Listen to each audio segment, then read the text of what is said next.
Society, philosophy याची माहिती घेतली सुरुवातीला. त्यानंतर आपण विश्वनिर्मिती याबद्दलही बोललो. म्हणजे हे विश्व कशा प्रकारे अस्तित्वात आलं त्याच्यामध्ये आपण दोन गोष्टी पाहिल्या. एक म्हणजे पहिल्यांदा काय परिस्थिती होती विश्वनिर्मितीच्या अगोदर, आणि निर्मितीसाठी कशा प्रकारे त्याच्यामध्ये बदल घडवण्यात आले. आपण पाहिलं की त्याचा उगम ज्यापासून झाला त्याचं स्वरूप हे तिहेरी होतं, आणि त्यापासून निघणारे जीवन प्रवाह हे तिहेरी असतात हे आपण पाहिलं. पहिल्या प्रवाहापासून काय होतं, पदार्थ निर्मिती होती, क्रिएशन ऑफ दी मॅटर किंवा सबस्टन्स. दुसऱ्या प्रवाहामध्ये काय होतं, त्या पदार्थातून वस्तू निर्माण करणं हे कार्य केलं जातं. म्हणजे पदार्थाला आकार, रंग, रूप हे आलं की त्याच्यातून विविधता निर्माण होते, आणि जी सृष्टीमध्ये आपण पाहतो. आणि त्यानंतरचं जे कार्य आहे ते म्हणजे याच्यामध्ये चैतन्य आलं पाहिजे. नुसत्या पदार्थामध्ये चैतन्य नसतं, तर ते चैतन्य ही जी दुसरा जीवन प्रवाह आहे त्यानंतर प्राप्त होतं. त्यामुळे या पदार्थामध्ये वेगवेगळ्या प्रकारे आपल्याला हालचाल दिसून येते. असा आपल्याला थिओसॉफीच्या अभ्यासामध्ये संदर्भ आलेला आहे की हा प्रश्न मास्टर्सना विचारला गेला होता की बा सुरुवातीला हे काय होतं, म्हणजे what was in existence independent of anything else. आणि त्याचं जे उत्तर त्यांनी दिलं होतं ते स्पेस असं दिलं होतं. म्हणजे ही जी स्पेस आहे ती प्री एक्झिस्टंट हे ठरलेली आहे, आणि it is independent of anything else. मग ह्या स्पेस बरोबर त्याच्या सह काय अस्तित्वात होतं, तर त्याला जे त्याच्यामध्ये को एक्झिस्टंट असलेल्या वस्तू कोणत्या, तर एक म्हणजे टाइम अँड मोशन ह्या ज्या गोष्टी आहेत त्या त्याच्याबरोबर येतात. म्हणजे ज्यावेळी अप्रकटापासून प्रकट ह्याच्या विश्वामध्ये आपण येतो त्यावेळी ह्या गोष्टी ह्या स्पेसच्या बरोबर असतात, टाइम अँड मोशन. नंतर मॅटर आणि हे चैतन्य किंवा पुरुष, असं आपल्या ह्याच्यामध्ये ज्याला पुरुष म्हटले, पुरुष आणि प्रकृती असा उल्लेख आलेला. या गोष्टी त्याच्याबरोबर असतात. आणि आकाश असा उल्लेख केला. म्हणजे आकाश हे पहिली जी स्पेस असा उल्लेख आहे त्याच्याहून आकाश हे सर्वसाधारणपणे आपल्याला स्पेस म्हणजे आकाश असं वाटण्याची शक्यता आहे. तर आकाश हे वेगळं आहे, आणि ह्या आकाशालाच त्याला आपण ॲस्ट्रल लाईट असं म्हटलेलं आहे. आणि त्याचा संबंध हा इंटेलिजन्सशी आहे. म्हणजे ज्यावेळी आपण मॅटर आणि स्पिरिट किंवा चैतन्य याचा विचार करतो त्यावेळी यांना एकत्र साधणं हे काम ह्या इंटेलिजन्सने होतं. म्हणजे आपण विश्वाची निर्मिती किंवा त्यानंतर जे वेगवेगळ्या स्तरावर ही निर्मिती व्हायला लागली. म्हणजे कसं, पहिल्यांदा आपण पाहिलं की विश्वाच्या मर्यादा निश्चित झाल्या, कारण जे अमर्याद होतं ते मर्यादित झाल्याशिवाय त्याला प्रकटीकरण होत नाही. त्याचं मॅनिफेस्टेशन तेव्हा होतं जे अमर्याद आहेत ते मर्यादित व्हावं लागतं. म्हणजे हा एक प्रकारचा great sacrifice on the part of the divine असं म्हटलेलं आहे त्याला. जे अमर्याद आहे ते मर्यादित होतं. मर्यादित झालं की त्याला बाउंड्रीज आल्या. आणि त्या बाउंड्रीच्या आत जे काय निर्मिती होते ती त्याच्या आत होते.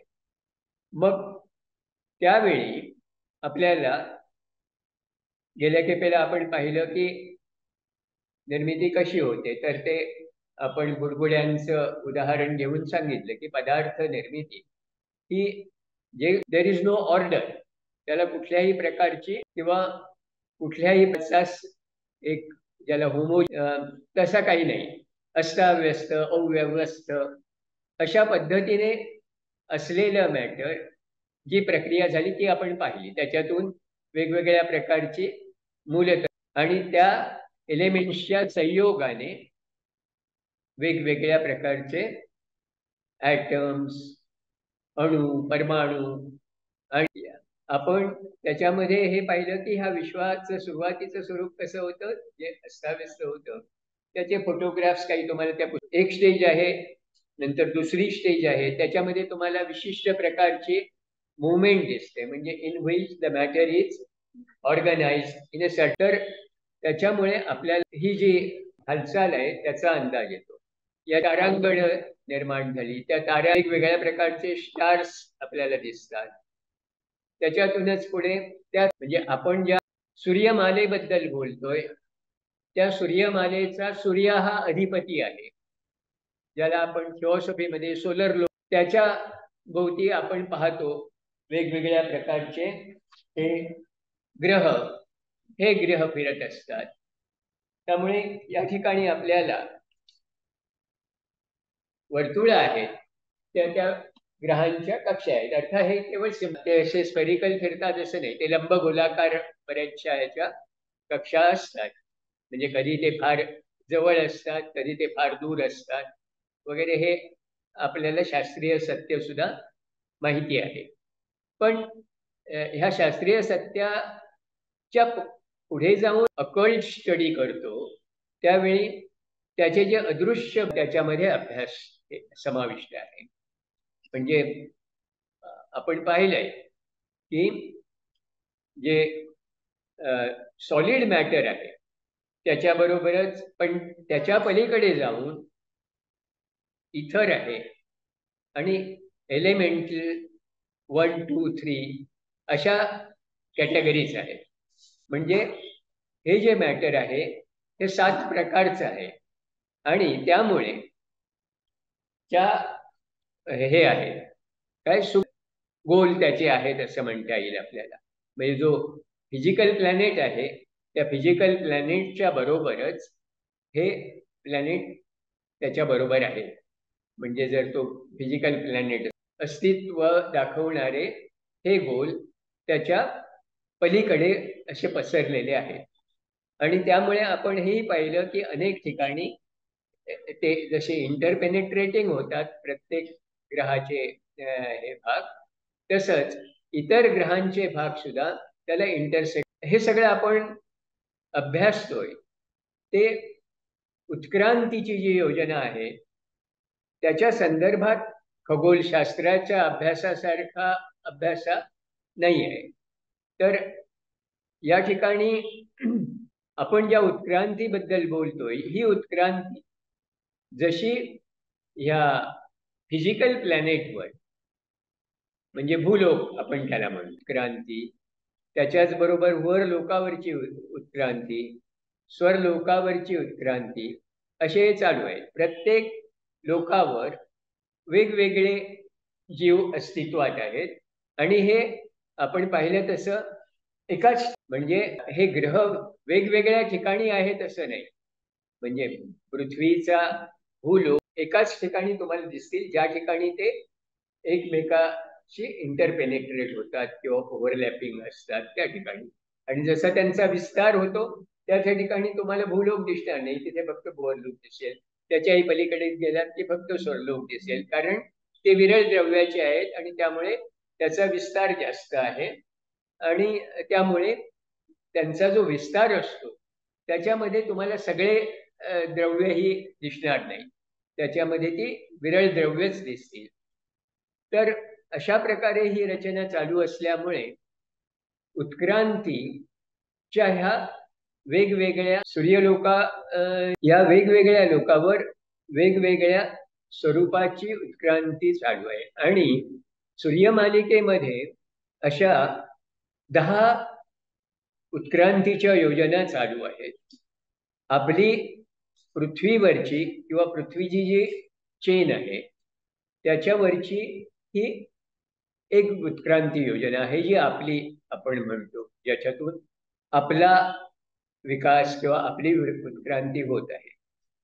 पण अशाच वेगवेगळ्या ग्रहमालिकांवर वेगवेगळ्या उत्क्रांती योजना चालू आहेत. त्यातल्या 10 पैकी 7 ह्या साधारणपणे ज्याची थोडीफार माहिती आपल्याला उपलब्ध आहे, पण फार कमी. आपल्याला जी बरीचशी माहिती उपलब्ध आहे ती आपल्या पृथ्वीवरच्याच उत्क्रांती योजनेबद्दल आहे. अर्थात पृथ्वीवर सुद्धा जशी मानवी उत्क्रांती आहे तशीच ज्याला आपण देव म्हणतो त्या देवकोटीची सुद्धा उत्क्रांती चालू आहे आणि ती आपल्यापेक्षा जास्त ॲडव्हान्स स्टेजला आहे. त्यामुळे आपल्या उत्क्रांतीला बरेचदा ह्या देवकोटीतल्या जीवांची उत्क्रांती ही आपल्याला सहाय्यभूत किंवा मार्गदर्शक होऊ शकते. कारण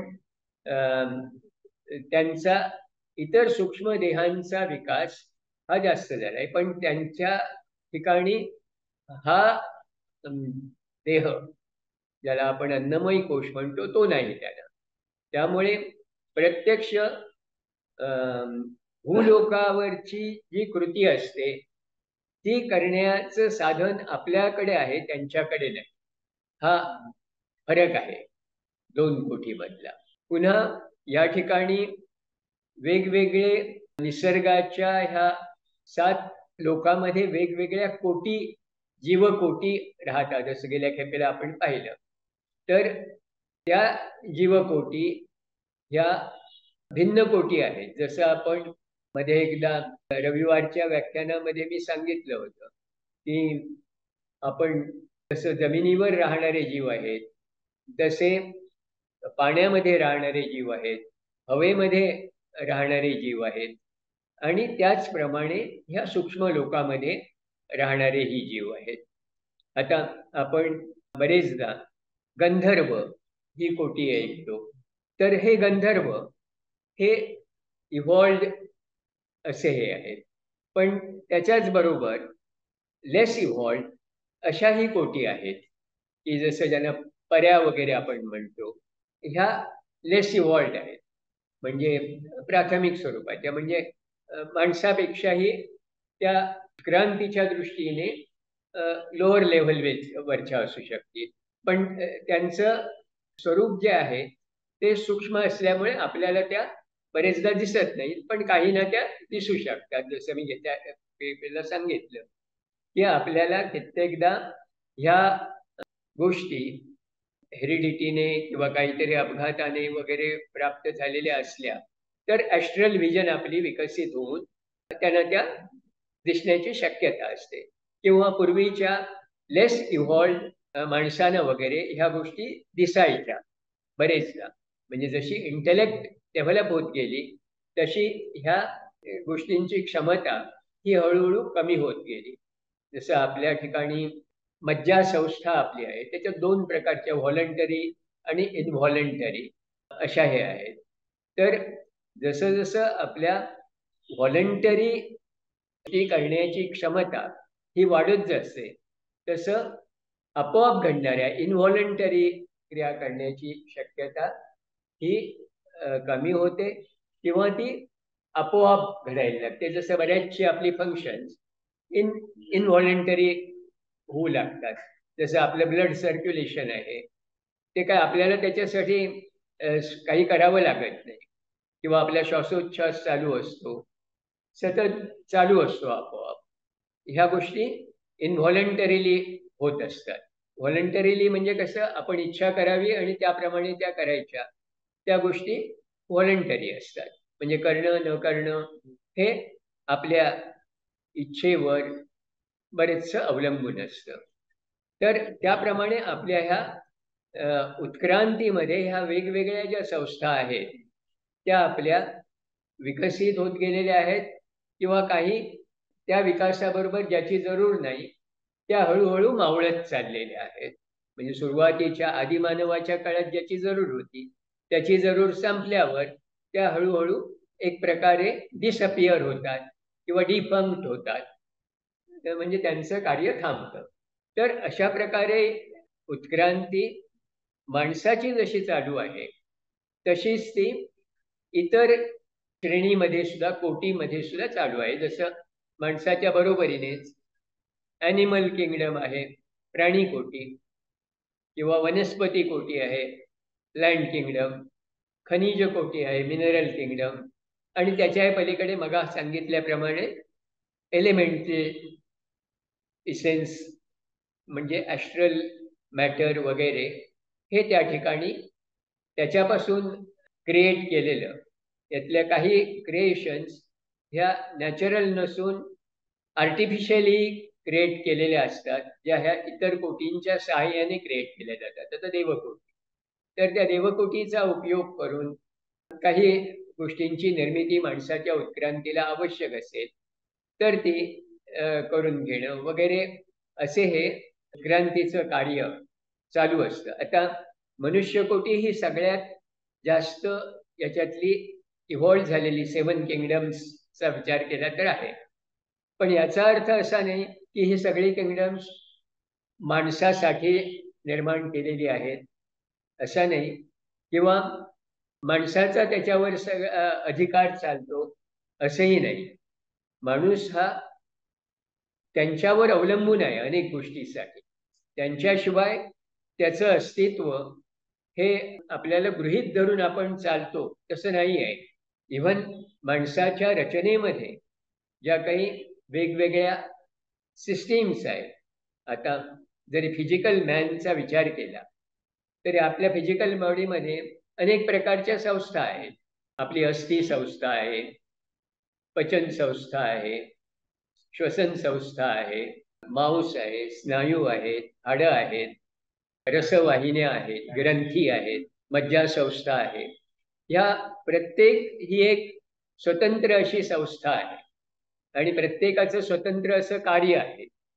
पण तरी सुद्धा त्या सगळ्या मिळून 7ही या वेगवेगळ्या संस्था एकत्रितपणे काम करणारी एक इंटेलिजन्स त्याच्यामध्ये, जी ह्या सगळ्यांना एकत्रितपणे त्यांच्याकडून कार्य करून घेते अशी असल्यामुळे याच्यामध्ये कमालीची सुसूत्रता आहे. म्हणजे आणि जोपर्यंत ती सुसूत्रता असते तोपर्यंत त्याच्यामध्ये पूर्णपणे संतुलन असतं, हार्मनी असते. त्याच्यामध्ये कुठे काही कमी पडायला लागलं, त्रुटी उद्भवल्या आणि ते संतुलन ढळलं तर मग समस्या निर्माण होतात. आपल्याला बरेचदा पेन होतं. पेन का होतं? ज्यावेळी हा संतुलन बिघडतं, हा बॅलन्स ढळतो, त्यावेळी पेन निर्माण होतं. पेन, सफरिंग वगैरे हे लक्षण कशाचं आहे? तर हे संतुलन ढळण्याचं. म्हणून डिसीज हा शब्द सुद्धा डिस अधिक ईज, ईज म्हणजे काय? स्वास्थ्य. तुम्ही सुस्थितीत असता त्यावेळी ईज असते, ज्यावेळी ती सुस्थिती ढळते त्यावेळी त्याची डिसईज. म्हणजे जे काही विकार, रोग वगैरे आपण म्हणतो ते म्हणजे काय? बॅलन्स ढळलेला आहे हे दाखवणारं असतं.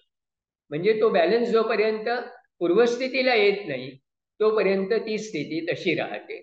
तोपर्यंत तुम्हाला पेन होतं, त्रास होतो, अस्वस्थता जाणवते. ज्यावेळी तो बॅलन्स रिस्टोर होतो त्यावेळी पुन्हा यू आर नॉर्मल. म्हणजे नॉर्मल, ॲबनॉर्मल वगैरे हे शब्द जे आहेत ते हे अशी स्थिती दाखवणारे आहेत की कुठेतरी हे संतुलन ढळलेलं आहे. Balance between different system is adversely affected असं दाखवणारे ते आहे. आर्टिफिशियली प्रयत्न करून हे रिस्टोर सुद्धा करणं शक्य आहे. त्याच्यासाठी योग वगैरे वेगवेगळ्या प्रकारचे हे मार्ग आहेत की ज्यामध्ये तुम्ही सूक्ष्मात जाण्याचा कॉन्शियस एफर्ट करता. म्हणजे तुमची जाणीव तुम्ही स्थूल शरीराकडून सूक्ष्म देहाकडे नेऊन त्या देहामध्ये सुस्थिती निर्माण करू शकता. आणि त्यामुळे योगी हा सर्वसाधारणपणे पूर्ण आरोग्य अनुभवत असतो. कारण त्याचं त्या सूक्ष्म देहावर एक प्रकारचं नियंत्रण आलेलं असतं.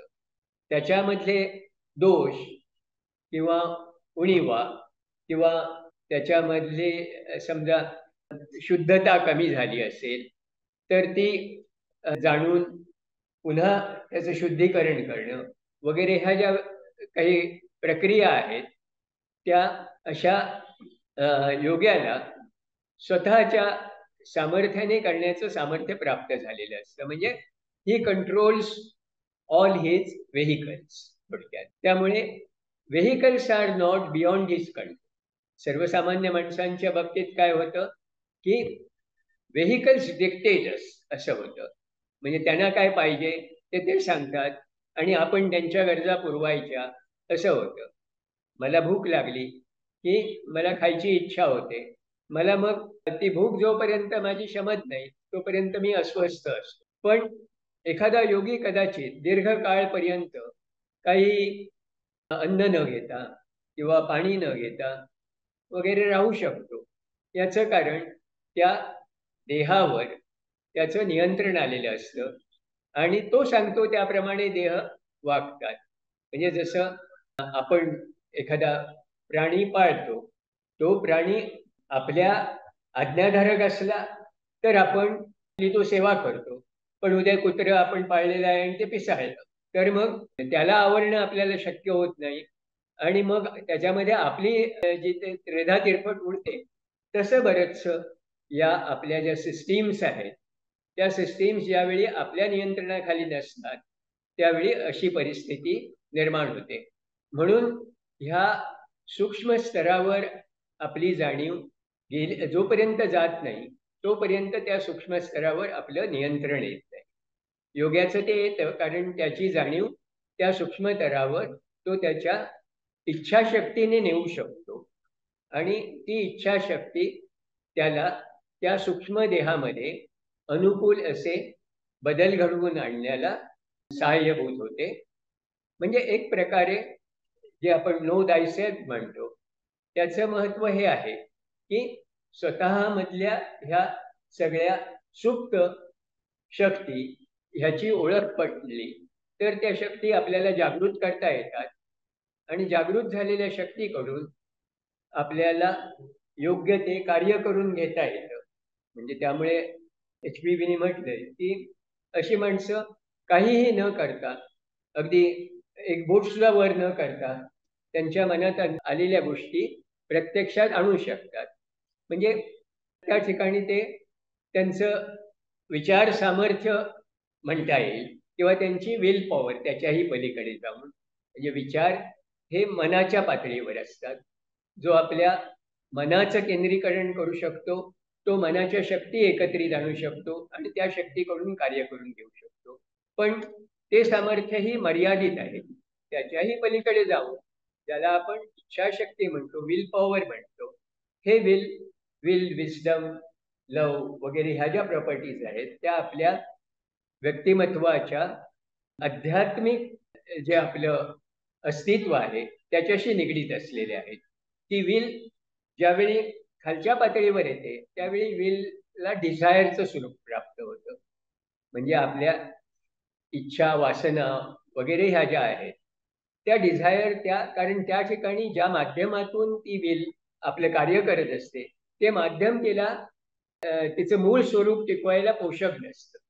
त्यामुळे विल बिकम्स डिझायर म्हणजे desire of that vehicle through which it operates. म्हणजे त्या व्हेइकलला जी गरज असते ती मला माझीच गरज वाटायला लागते आणि मी ते करायला लागतो. म्हणजे मनात आलं की ते मला वाटलं असं आपण म्हणतो. म्हणजे खरं म्हणजे ते that is what my mental body desires or dictates. कारण त्या मेंटल बॉडीला जी सवय झालेली असते तिला जे वळण लागलेलं असतं त्याप्रमाणे मला सूचना मिळतात आणि as long as I have no control over my mental body I implicitly take that it is my desire and I try to fulfil that desire. म्हणजे मनात येतं ते मला वाटतं असं मी समजतो आणि त्याप्रमाणे कृती करतो. पण ज्यावेळी माझं मन वेगळं आहे हे समजण्या इतकी माझी जागृती झालेली असते, माझी जाणीव त्या मनाच्या पलीकडे गेलेली असते, त्यावेळी मनात काय चाललंय हे मला एखाद्या त्रयस्थाप्रमाणे पाहता येतं आणि त्यामुळे मनावर नियंत्रण आणता येतं. जोपर्यंत मी मनापासून अलग होऊन त्याच्या पलीकडे जाऊ शकत नाही तोपर्यंत मनावर माझं नियंत्रण येणं शक्य नाही. कारण I am part and parcel of that mind किंवा त्याच्याही खालची जे वासना देह आहे तो किंवा हा अन्नमय कोश याच्याशी माझं तादात्म्य झालेलं असतं आणि ते म्हणजे मी, ते म्हणजे माझं, ही भावना जोपर्यंत आहे तोपर्यंत आपण त्याच्या पलीकडे जाऊ शकत नाही आणि पलीकडे जोपर्यंत जात नाही तोपर्यंत त्याच्यावर आपलं नियंत्रण आहे. तर बेसिकली इव्हॉल्युशनमध्ये आपल्याला काय साधायचं असतं तर जी जाणीव आपली ह्या स्थूल देहाशी निगडीत झालेली आहे ती स्थूल देहातून सूक्ष्म देहापर्यंत संक्रमित करणं हे आवश्यक आहे आणि तेच आपण बरेचसं सुरुवातीला मेडिटेशनच्या माध्यमातून करत असतो. कारण मेडिटेशनमध्ये आपण काय करतो, मनावर फोकस करतो. जी मेंटल बॉडी आहे ती मेंटल बॉडी व्यवस्थित रिअरेंज करणं हे त्याच्यामध्ये आपलं कार्य असतं. मेंटल बॉडी आपण पाहिलं की ह्या प्रत्येक स्तरावर 7 हे असतात सब ग्रुप्स ऑफ मॅटर. जसं आपल्या ह्या देहाचं आहे अन्नमय कोशाचं, तसंच वासनामय कोशाचं आहे आणि मनोदेहाचंही आहे. मनोदेहातले जे निम्न स्तरावरचे 4 भाग आहेत त्याच्यामुळे आपलं कनिष्ठ मन तयार होतं. उच्च स्तरावरचे जे 3 भाग आहेत त्याच्यामुळे आपलं उच्च मन किंवा हायर माइंड हे तयार होत असतं आणि त्यामुळे जाणीव वर केव्हा जाईल, ज्यावेळी हे लोअर माइंडचं matter is transform into the matter of higher mind. म्हणजे मन खरं 2 नाही आहे, मन एकच असतं, पण ज्याचं प्राबल्य असतं ज्या मॅटरचं त्याप्रमाणे आपलं मन कनिष्ठ असतं किंवा उच्च असतं. प्राबल्य जोपर्यंत या स्थूल स्वरूपाचं असतं तर हा आपला जो मनोदेह आहे त्याच्यावर ज्यावेळी आपलं कंट्रोल येतं त्यावेळी मनोदेहामध्ये जे आंदोलनं उठत असतात त्या आंदोलनावर सुद्धा आपलं नियंत्रण येतं. जी आंदोलनं आपल्याला स्थूल स्वरूपाचे मनोकण म्हणूया त्याला आपण, particles of the mental body, हे व्हायब्रेट होणार नाही असेच विचार आपल्या मनोदेहाकडून जर व्हायला लागले तर काय होईल, हे जे कनिष्ठ देहाचे पार्टिकल्स आहेत ते व्हायब्रेट होणार. हायर मेंटल उच्च मनोदेहातले पार्टिकल्स व्हायब्रेट होतील. त्यामुळे जे व्हायब्रेट होऊ शकत नाही ते त्या प्रोसेसमध्ये गळून जातात. गळून जातात म्हणजे काय, डिस्पर्स होतात. म्हणजे बाहेरची जी मेंटल प्लेनचं मॅटर आहे त्याच्यामध्ये ते जाऊन मिळतात आणि हायर मेंटल प्लेनवरची जे पार्टिकल्स आहेत ते अट्रॅक्ट होतात तुमच्या मेंटल बॉडीमध्ये. म्हणजे रिझल्ट काय होतो की तुमच्या मेंटल बॉडीमध्ये हायर पार्टिकल्सचं प्रमाण हळूहळू वाढत जातं आणि लोअर पार्टिकल्सचं प्रमाण हे कमी कमी होत जातं आणि त्यालाच आपण शुद्धीकरण म्हणतो.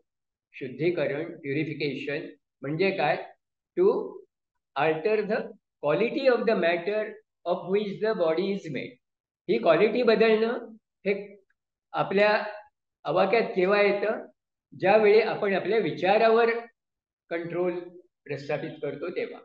नको ते विचार माझं मन करणार नाही, पाहिजे तेच विचार माझं मन करेल, हे ज्यावेळी मला साध्य होईल त्यावेळी आपोआप मनोदेहाचं हे शुद्धीकरण सुरू होतं आणि मनोदेहाची क्षमता ही वाढायला लागते. त्याची ती क्षमता वाढली की त्याचं एक प्रकारे we change the direction of the mind upwards.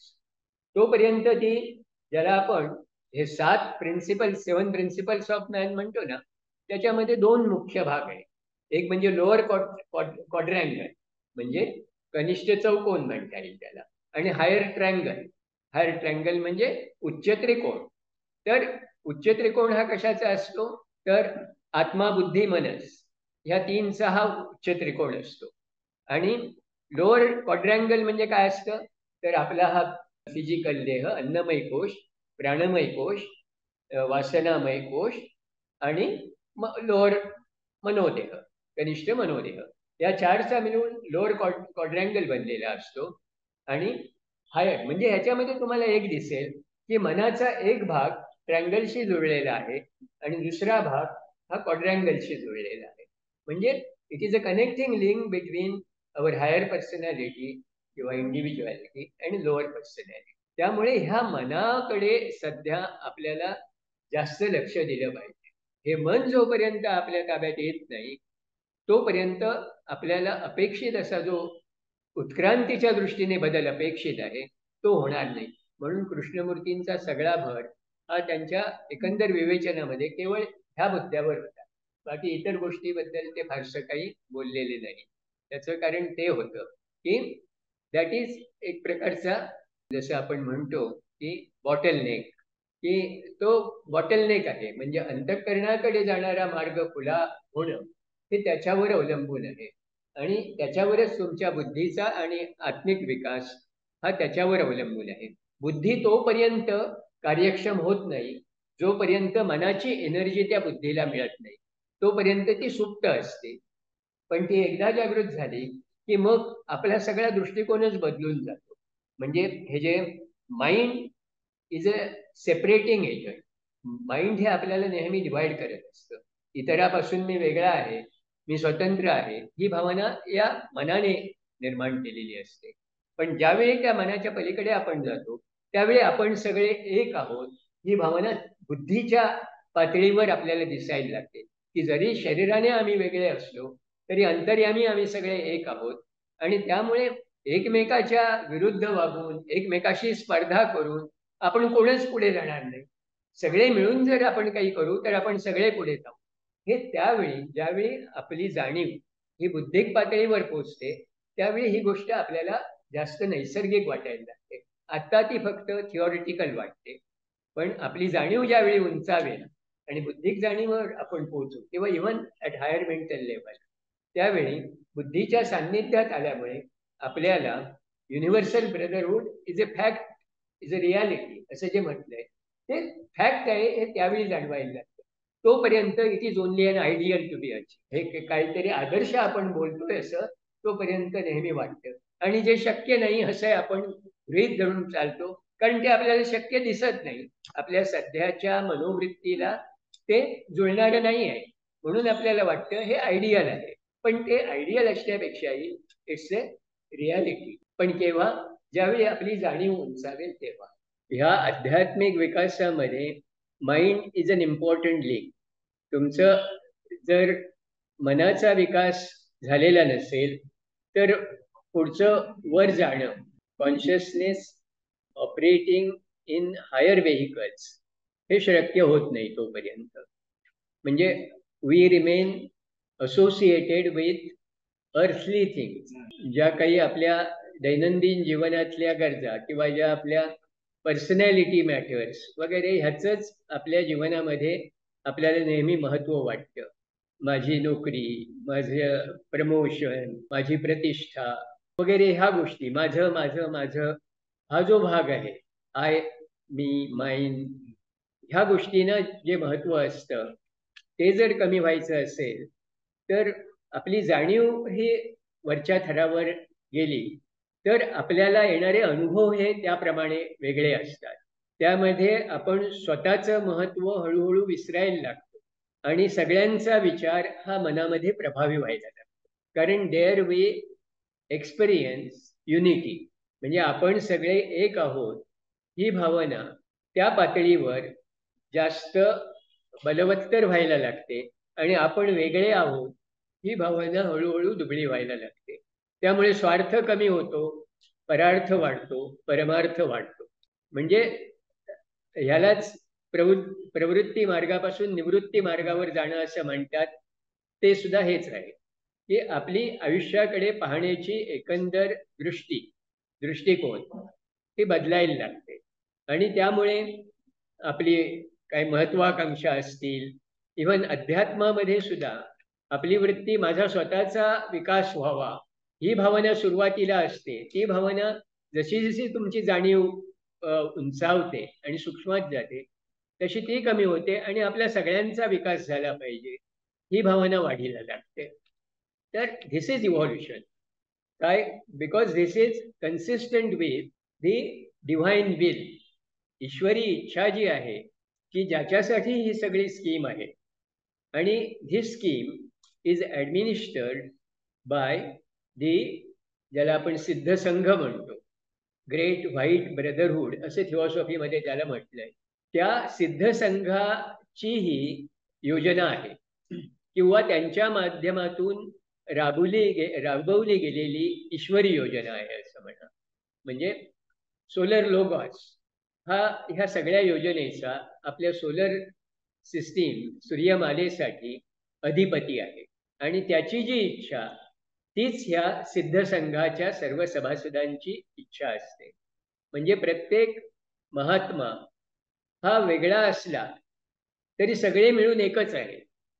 त्यांच्या पातळीवर त्यांची जी जाणीव आहे ती आपल्या जाणीवेपेक्षा वेगळी आहे. म्हणून ज्यावेळी आपल्याला वाटतं की आपली महात्म्यांची भेट व्हावी, त्यांचं आपल्याला कृपा लाभावी, त्यांचं आपल्याला मार्गदर्शन लाभावं, त्यावेळी ते शक्य आहे असं ते म्हणतात. पण ते म्हणतात त्यासाठी तुम्हाला आमच्या जगात यावं लागेल.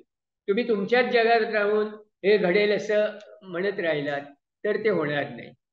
त्यांचं जग म्हणजे कुठलं? They normally operate in the higher triangle, म्हणजे इंट्युशनल लेवल किंवा बुद्धिक लेवल, आत्मिक लेवल ह्या त्यांच्या अस्तित्वाच्या त्यांच्या ते ज्यावेळी जन्म घेतात त्यावेळी फिजिकल लेवलवर येते. पण that is rare. Generally they are without physical body and doing the work on subtler level of existence. इथं ते कार्य करून घेतात. ते त्यांचा जो शिष्यवर्ग असतो, त्यांचे जे प्रतिनिधी असतात, त्यांच्या माध्यमातून त्यांचं कार्य चालतं. त्यामुळे आपल्याला त्यांची भेट घ्यायची तर ती इथं होण्याची शक्यता फार कमी. ते सुरुवातीच्या काळात झालं, त्यांनी ते फिजिकली आले, त्यांनी मार्गदर्शन वगैरे केलं, अनेकांना भेटी दिल्या वगैरे हे घडलेलं आहे. पण ते एक प्रकारचा विश्वास निर्माण करण्यासाठी त्यावेळी त्यांनी केलं.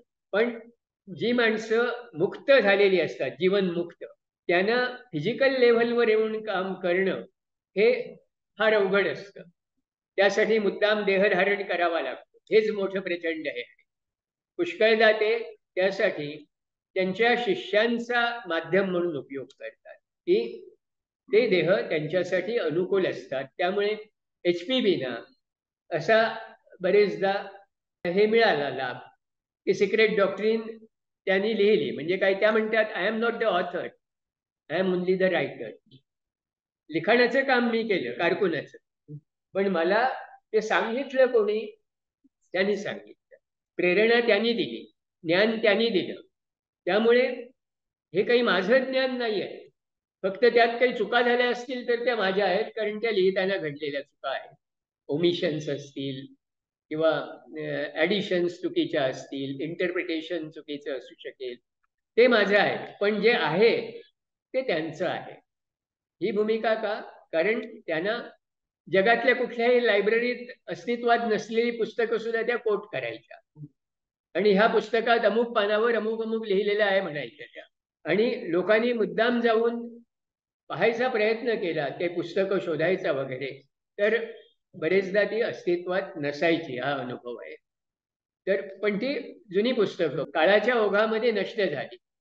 असे रेफरन्स किंवा हिमालयात जाऊन, तिबेटमध्ये जाऊन वगैरे त्यांनी ज्या गोष्टींचा अभ्यास केला, ती म्हणजे त्याच्या कुठेतरी मूळ पुस्तकं कुठली नाहीत, पण त्याच्या कॉपीज ह्या म्युझियममध्ये, तिथल्या ह्या महात्म्यांच्या म्युझियममध्ये प्रिझर्व केलेल्या अशा डॉक्युमेंट्सशी त्यांचा संपर्क येऊ शकला आणि त्यामुळे त्या काही गोष्टी शिकू शकल्या.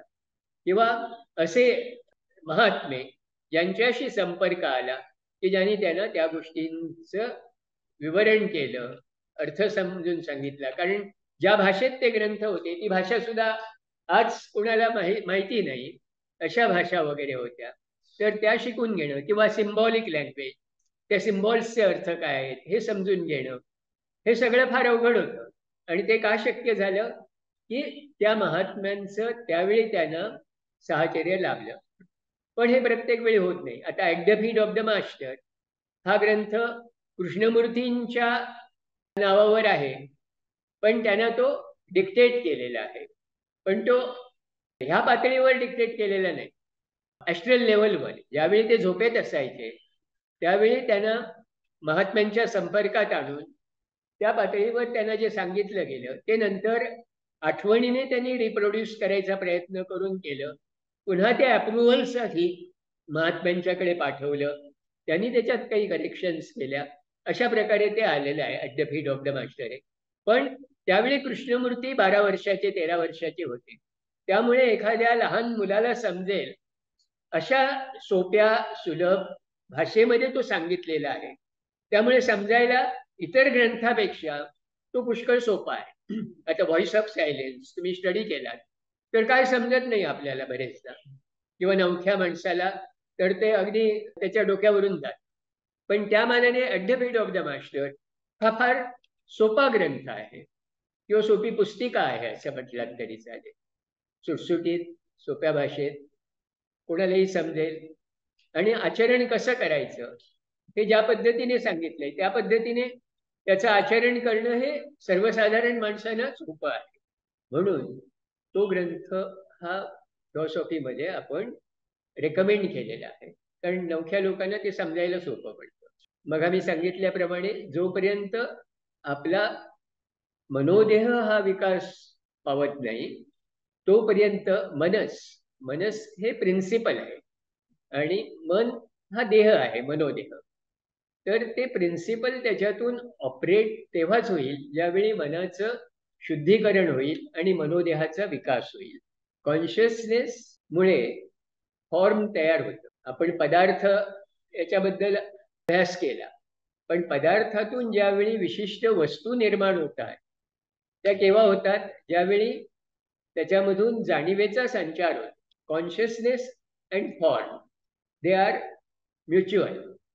म्हणजे there is no consciousness without matter and no matter without consciousness, किंवा लाईफ म्हणा कॉन्शियसनेसच्या आहे. म्हणजे there is no matter without life असं थिओसॉफीत म्हटलेलं आहे. तर ज्यावेळी कॉन्शियसनेस अलग असतो त्यावेळी तो अनकॉन्शियस असल्यासारखा असतो. It becomes conscious in association with matter.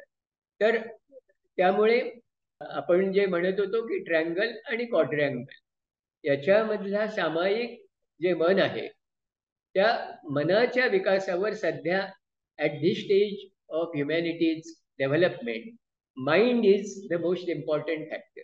आपण इंटेलेक्च्युअली खूप डेव्हलप होतोय, पण इंट्युशनली आपली डेव्हलपमेंट होत नाही आहे. म्हणजे lower mind has develop but higher mind has remain undevelop. आपण विचार कसा करतो याच्यावर त्याचं ते डेव्हलपमेंट अवलंबून आहे.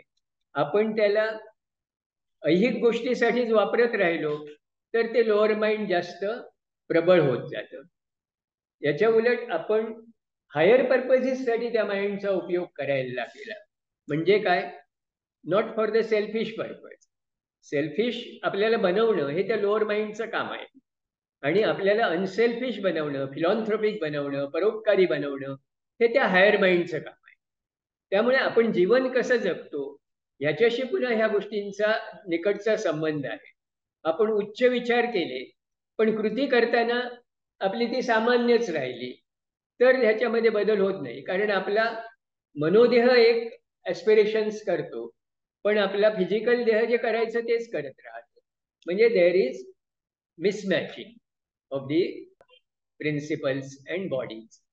तर हे जोपर्यंत मिसमॅच होत असतं तोपर्यंत मग सांगितल्याप्रमाणे ती हार्मनी किंवा समतोल हा आपल्या व्यक्तिमत्वामध्ये येत नाही. ज्यावेळी तो येतो त्यावेळी consciousness moves smoothly freely through all the vehicles. आणि when this happens all the vehicles start evolving. म्हणजे आपोआप मग ते व्हेकल्स इव्हॉल्व होतात due to flow of consciousness through that. आणि जशी ती इव्हॉल्व्ह होतात तसं कॉन्शियसनेस स्टील फर्दर इव्हॉल्व्ह. म्हणजे एखादं फूल कळीपासून जसं उमलत जावं आणि त्याचा सुगंध असं म्हणतात दरवळावा, तशी प्रक्रिया ह्या कॉन्शियसनेसच्या बाबतीत होते. ज्यावेळी ती कळी म्हणजे आपले देह असे उमलायला लागतात. तोपर्यंत ते उमलत नाही, तोपर्यंत ते अनफोल्डेड, त्याची जी अनफोल्डमेंट असते ती अनफोल्डमेंट झाली पाहिजे. नाहीतर कळी जर फुलली नाही तर ती कोमेजून जाते. तसं आपलं हे जीवन तेव्हाच समृद्ध होतं ज्यावेळी consciousness freely moves through all the vehicles. म्हणजे प्रत्येक व्हेइकल हे in turn starts developing to the original idea in the divine mind.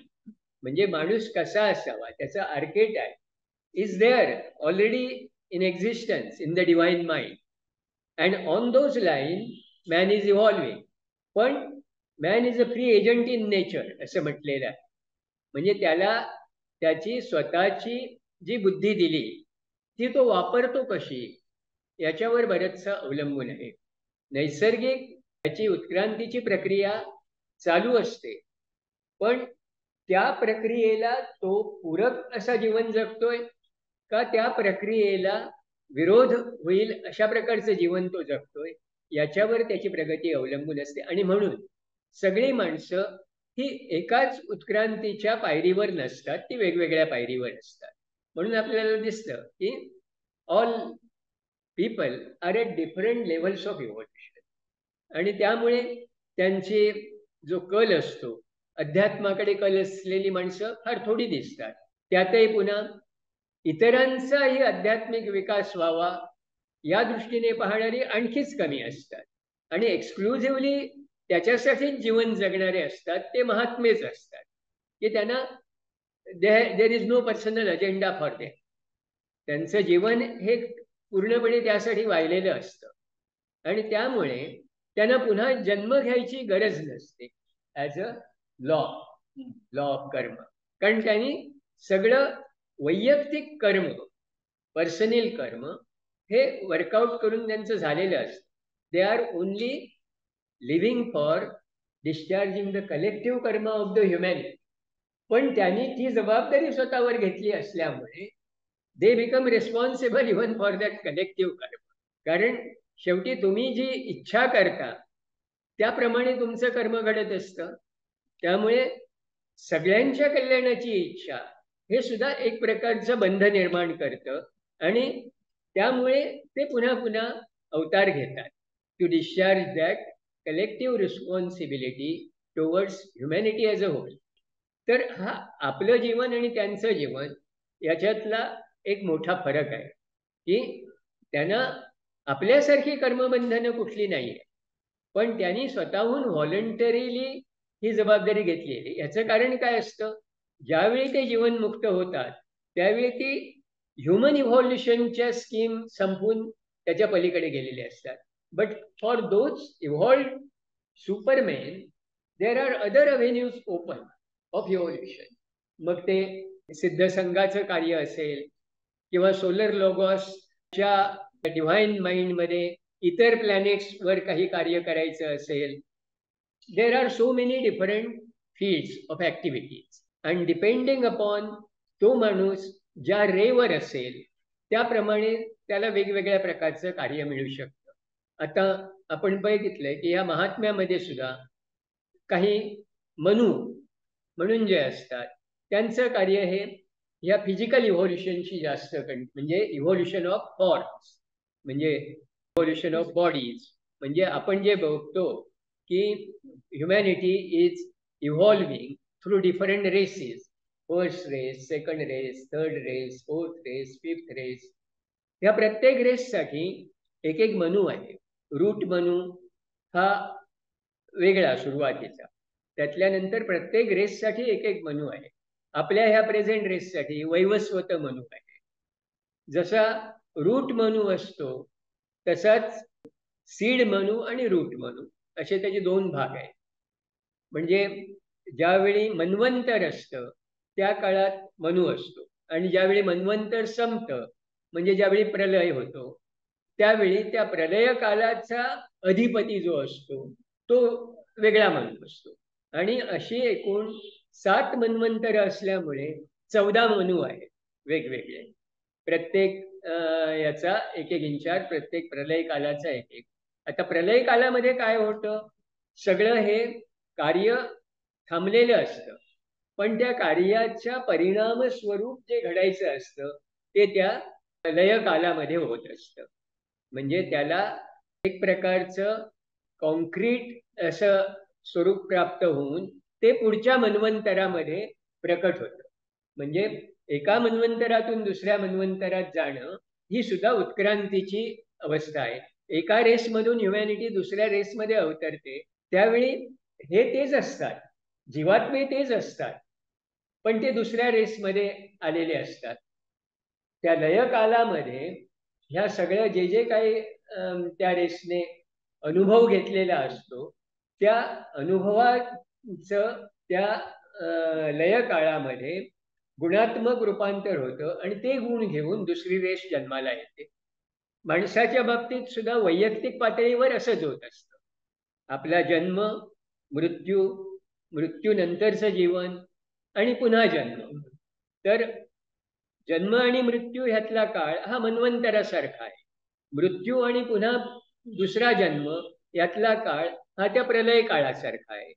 म्हणजे जसं रोज आपण दिवसा जागतो, रात्री झोपतो, हा सुद्धा एक छोटं मन्वंतर आणि हे याच्यासारखंच आहे. कारण त्यावेळी आपल्या देहाला, आपल्या मेंदूला विश्रांती पाहिजे असते. तिथं त्यावेळी आपल्या जीवात्म्याला, आत्म्याला विश्रांती मिळते त्या प्रलय काळामध्ये. आणि ती डेव्हलपमेंट सूक्ष्म स्तरावरची त्यावेळी चालू असते. तर असं हे चक्र सतत चालू आहे. आणि ही उत्क्रांती ही कशा प्रकारे होते, जर डायग्रॅमॅटिकली दाखवायचं झालं तर ती म्हणजे जसं एखादा पिरॅमिड असतो, तर तो समजा किंवा बरेचदा हे वळणाने जाणारा मार्ग, पण प्रत्येक वळण हे वर सरकत जातं असं. म्हणजे though you are moving in the circle, you are not coming back to the same point. Eventually you are moving upward, but not straight upward, going round and round manner. तुमच्या कॅपॅसिटी प्रमाणे तुम्ही जाऊ शकता. एकदम सरळ जाणारा एकदम सरळ सुद्धा जाऊ शकेल, पण त्याच्यासाठी प्रचंड एनर्जी लागते, प्रचंड इच्छाशक्ती लागते आणि वाटेल ते धोके पत्करण्याची तयारी लागते. सरळ चढणारा खाली सुद्धा चटकन येऊ शकतो, कारण त्याचा अधप्पात होण्याची शक्यता जास्त असते. पाया पुष्कळदा पक्का नसतो, पण महत्वाकांक्षा जबर असते. मला ॲडेप्ट बनायचंय असं काही लोकांना वाटतं आणि मी ॲडेप्ट बनणारच अशी महत्वाकांक्षा असते ॲट एनी कॉस्ट.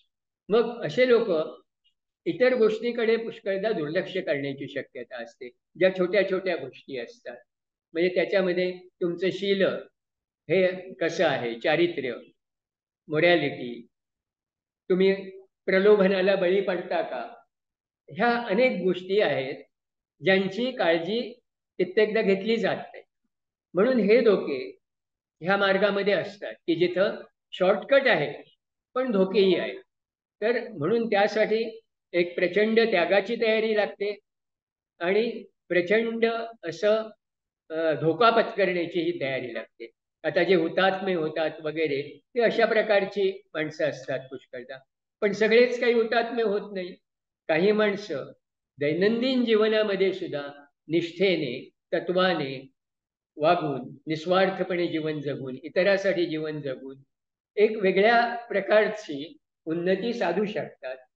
त्यांचा मार्ग थोडा लांबचा असतो, पण निश्चित असतो. ते त्यांच्या ध्येयाप्रत जाऊन निश्चित पोहोचतात. दुसरा जो मार्ग आहे त्याच्यामध्ये धोका असतो आणि त्यामुळे जरी तुम्ही वेगाने वर गेलात तरी वेगाने खाली येण्याची शक्यता असते. पण म्हणून अत्यंत सावधानपणे हा मार्ग ज्यांची आचरण्याची तयारी आहे, the path is steep and thorny असं म्हटलेलं आहे. तो चढण सतत वर नेणारी आहे आणि त्याच्यामध्ये काटेकुटे आहेत, दगडधोंडे आहेत, ते सारखे तुम्हाला टोचतात वेदना होतात, हा त्रास सोसण्याची तुमची तयारी असेल तर तो मार्ग पत्करा. तेवढी तयारी नसेल तर वळणाचा मार्ग पत्करा. म्हणजे हे दोन्ही पाथ हे तुम्हाला एकाच ठिकाणी नेतात अल्टिमेट. म्हणून ते भगवद्गीतेत कृष्णाने म्हटल्याप्रमाणे कुठल्याही मार्गाने तू आलास तरी शेवटी तू मला येऊन भेटतोस. तर त्या पद्धतीचा हा उत्क्रांतीचा मार्ग आहे. आणि ह्याच्यामध्ये माणसाच्या जोडीलाच, हे आपण माणसाबद्दल बोललो, पण इतर जी किंगडम्स आहेत त्या प्रत्येक किंगडमचा वाटा आहे. प्राणीसृष्टी आहे, ॲनिमल किंगडम, वनस्पती सृष्टी आहे, प्लांट किंगडम, मिनरल किंगडम आहे. या प्रत्येक किंगडम मधला त्या डिव्हाइन हे आहे, त्याचा जो अनुभव असतो तो अनुभव तुम्हाला माणसाच्या घडणीमध्ये उपयोगी पडतो. माणसाच्या आता वेगवेगळ्या ज्या संस्था मग मी सांगितल्या, 7 वेगवेगळ्या संस्था त्याच्या घडणीमध्ये आहेत. तर त्या प्रत्येक घडणीला एका एका किंगडमचा अनुभव हा उपयोगी पडत असतो. तो अनुभव मनुष्य कोटीमध्ये ट्रान्सफर केला जातो. म्हणजे मग आपली अस्थि संस्था बनते, त्या ठिकाणी मिनरल स्टेज मधला त्या जीवात्म्याचा जो अनुभव असतो तो कामी आलेला असतो. इतर स्नायू संस्था आहे त्याच्यामध्ये वेगळ्या वनस्पती मधला जो अनुभव असतो, वनस्पतीमध्ये आता जे जीवनद्रव्य असतं ते मुळातून वरपर्यंत जातं कसं, त्याचं जे तत्व आहे की गुरुत्वाकर्षणाच्या अपोजिट डिरेक्शन मध्ये नेण्याची जी त्याच्यामध्ये क्षमता आहे, ते स्किल हे आपल्या रक्ताभिसरणाची वगैरे जी क्रिया आहे त्याच्यामध्ये उपयोगी पडतं. वेगवेगळ्या ग्रंथी आहेत त्याच्यामधून जे सिक्रिशन्स होतात, म्हणजे ट्युब्युलर सिस्टीम्स ज्या आपल्या आहेत त्याच्यामध्ये त्याचा ह्या ज्ञानाचा अनुभवाचा उपयोग केला जातो. वेगवेगळ्या ह्या आता प्राणी आहेत, ह्या प्राण्यामध्ये सुद्धा वेगवेगळ्या कोटी आहेत. आता वाघ, सिंह वगैरे ह्यांची कोटी वेगळी आहे. लांडगे, कोल्हे यांची कोटी वेगळी आहे. त्याच्यामधूनच आपल्याला नंतर छोट्या फॉर्ममध्ये ते उत्क्रांत झालेले दिसतात. मांजर हे त्या वाघाच्या कोटीतलं आहे, कुत्रा हे लांडग्याच्या कोटीतलं आहे. त्यामुळे त्यांचे जे काही कॅरेक्टरिस्टिक्स असतात ते यांच्यामध्ये आलेले असतात. पण ह्याचा उद्देश काय, तर माणूस वाघाला किंवा सिंहाला किंवा लांडग्याला पाळू शकत नाही, पण ह्या प्राण्यांना तो पाळू. They become domestic animals. जे स्ट्रे डॉग असतात एरवी ते डोमेस्टिक झाले की माणसाच्या सान्निध्यामध्ये त्यांच्यामध्ये जी उत्क्रांती होते ती वेगळ्या स्वरूपाची असते. ती केवळ त्यांच्या सर्व्हायव्हल्सशी निगडीत नसते, तर त्यांच्या विकासासाठी निगडीत असते. आणि हा मुख्य विकास काय असतो, तर गेल्या खेपेला मी सांगितल्याप्रमाणे प्लॅन्ट किंगडम मध्ये किंवा ॲनिमल किंगडम मध्ये ग्रुप सोल असतो. त्या ठिकाणी बॉडीज वेगवेगळ्या असल्या तरी सोल एक असतो ग्रुपचा. माणसाच्या ठिकाणी इंडिव्हिज्युअल सोल असतो. तर इंडिव्हिज्युअल सोल हा निर्माण होण्यासाठी त्यांना माणसाच्या सान्निध्यात यावं लागतं. आणि आणखी एक महत्वाची गोष्ट म्हणजे इंडिव्हिज्युअलायझेशन ही एक व्यक्तीकरण असं त्याला म्हणता येईल आपल्याला. ही एक महत्वाची प्रक्रिया आहे ज्याच्यामध्ये तिसरा जो जीवन प्रवाह आहे, थर्ड वेव्ह, आपण गेल्या खेपेला फर्स्ट आणि सेकंड वेव्ह बद्दल बोललो. ही जी थर्ड वेव्ह आहे ती हा कारण देह तयार करण्यासाठी किंवा इंडिव्हिज्युअलायझेशनच्या प्रोसेससाठी कारणीभूत असते. म्हणजे त्या ठिकाणी त्या मूळ ह्याला अंशाला, ईश्वरांशाला त्या शिवाकडून येणाऱ्या थर्ड वेव्हशी ज्यावेळी संयोग होतो त्यावेळी ती एक उत्क्रांतीमधली महत्वाची अशी पायरी आहे. आणि त्या पायरीवर मग हा जो जीव असतो जो ग्रुप सोलशी निगडीत असतो तो त्याच्यापासून सेपरेट होतो आणि व्यक्तिगत स्वरूप त्याला प्राप्त होतं.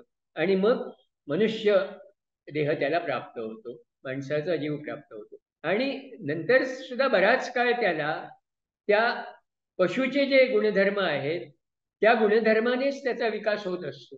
त्याचंच त्याच्या स्वभावामध्ये प्राबल्य असतं. त्यामुळे तो स्वतःच्या अस्तित्वासाठी वगैरे झगडणं बिघडणं हेच चालू असतं. पण जसं जसं ते कॉझल बॉडी, कारण देह हा विकसित असतो, कारण कारण देह हा एकच देह असा आहे की जो क्वाड्रँगल मधले इतर जे निगडित देह आहेत त्यांच्यापेक्षा वेगळा असतो. कारण तो इमॉर्टल आहे, त्याचं स्वरूप. हे सगळे मॉर्टल आहेत. मरणानंतर फिजिकल बॉडी जातेच, एथेरिक डबल जातेच, वासनादेह जातो आणि कनिष्ठ मनोदेहही जातो. हे सगळे जातात, म्हणजे ते मॉर्टल आहे. पण त्याच्यावरचे जे आहेत आत्मबुद्धी मनस, ते टिकून राहतात आणि त्यांचंच व्हेकल म्हणजे कारण देह. आणि ह्या लोअर क्वाड्रँगलमध्ये, कनिष्ठ चौकोनामध्ये जे जे काही चांगलं असेल तेवढं चांगलं फक्त त्या ह्याच्यामध्ये जातं, कारण देहामध्ये जातं. जे वाईट असतं ते मागे राहतं. त्यामुळे तुम्ही चांगलं काय आयुष्यात करता ते तुम्हाला पुढे घेऊन जातं.